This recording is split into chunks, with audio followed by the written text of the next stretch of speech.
দর্শক, আজকের ভিডিওতে আমি আপনাদেরকে এমন একটা অবাক করা রাস্তা দেখাবো যে রাস্তার সৌন্দর্য দেখলে অনেকটা অবাক হয়ে যাবেন। কারণ এই রাস্তাটি খাড়া পাহাড়ের উপর দিকে চলে গেছে, এমন একটা পদ্ধতিতে এই রাস্তাটাকে নির্মাণ করা হয়েছে।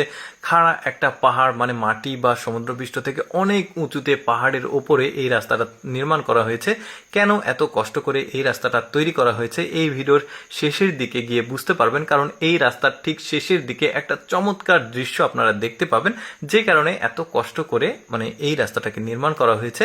এখন বলতে পারেন কাদের জন্য এই রাস্তাটা নির্মাণ করা হয়েছে? এটা মূলত ট্যুরিস্টদের জন্য, মানে যারা ভ্রমণ পিপাসু মানুষ থাকে তাদের জন্য এই রাস্তাটাকে নির্মাণ করা হয়েছে। আর এই রাস্তাতে কিন্তু গাড়ি চলাচল করে না, এই রাস্তাতে শুধুমাত্র হেঁটে অনেকটা উঁচুতে অনেকটা নিচুতে অনেক কষ্ট করে হেঁটে যেতে হয়। এই যে দেখতে পাচ্ছেন সিঁড়ির রাস্তা এটা। আর এই রাস্তাটা কিন্তু খাড়া, একদম পাহাড়ের ওপরে নিচে নদী দেখা যাচ্ছে, বেশ চমৎকার কিন্তু। আর একটু লক্ষ্য করে দেখবেন, একটু পর পর কিছু ভিউ পয়েন্ট, কিছু রিসোর্ট রয়েছে, কিছু হোটেল রয়েছে।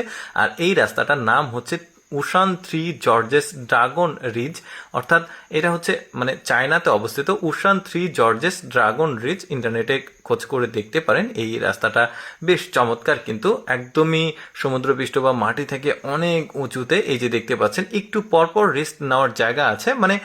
কোনো ট্যুরিস্ট যদি এই রাস্তাতে হাঁটে তাহলে তো অনেকটা ক্লান্ত হয়ে যাবে, যেহেতু উঁচু নিচু অনেক কষ্ট করে হাঁটতে হয়। তো তখন এই যে কিছু কিছু রিসোর্ট রয়েছে, কিছু কিছু ভিউ পয়েন্ট রয়েছে, এখানে বসে রেস্ট নিতে পারবে, কেউ রাত্রি যাপন করলে এখানে থাকতে পারবে। বেশ চমৎকার। আর আধুনিক ম্যাক্সিমাম সুযোগ সুবিধাগুলো এখানে কিন্তু দেওয়া হয়েছে, সেটা একটু পরে গিয়ে আপনারা বুঝতে পারবেন। কারণ এখানে ইলেকট্রিসিটি, ইন্টারনেট সবকিছুর ব্যবস্থা আছে। যারা ভ্রমণ পিপাসু মানুষ, প্রাকৃতিক সৌন্দর্য দেখতে অনেক পছন্দ করে, তাদের জন্য এই রাস্তাটাকে নির্মাণ করা হয়েছে। আর এই পয়েন্টটাকে দেখুন, এখানে সরাসরি গাড়ি নিয়ে এসে আবার এখান থেকে যাওয়া যায়। এখানে অর্ধেক রাস্তার অংশ যেটা, সেটা যারা পুরো রাস্তাটি হাঁটতে পারবে না তারা ওই অর্ধেক অংশে আবার গাড়ি নিয়ে আসতে পারবে, তারপরে গাড়ি রেখে আবার এখান থেকে বাকি অর্ধেক রাস্তা হেঁটে যেতে পারবে। সিঁড়ি বেয়ে ওঠা কিন্তু এতটাও সহজ না।